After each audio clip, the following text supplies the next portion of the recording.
Yeah, that was a pretty scary scene there real quick, obviously. But before we actually teach the technique per se, let's talk about what the human body is likely to do under stress in those situations.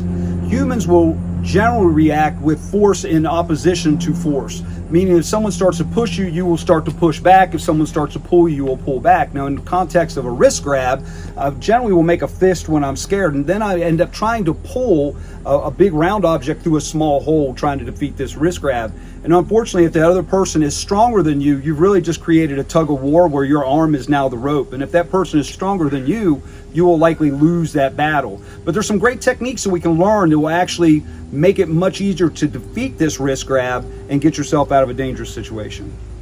So let's talk about the wrist grab and actually what the weak link is in the chain. So if we think about the human grip, the biomechanics of this, the weak part is the opposable thumb right here. So this is really what we want to target. This is the way out. Okay, and so we need to attack this portion. So how do we do that effectively? First of all, we'll talk about this is an across attack. This is directly across. And really the weak point is always the opposable thumb, right? This is the area we want to attack, is this gate getting out of it.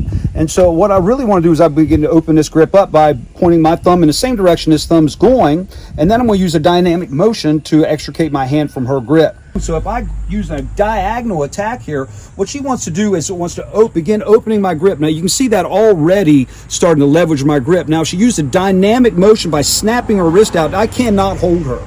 It's not a possibility. And so likewise, if I grab across and she used full dynamic motion, turning her wrist up, extricating the hand out of the grip, attacking the opposable thumb, that's exactly right. Now what she's doing by throwing the elbow forward is actually creating a whiplash kind of effect, creating more a dynamic defeat to this attack. Yeah, I got held up. I really wanted to make it the open house, but I just couldn't make it. Appreciate that. Thanks.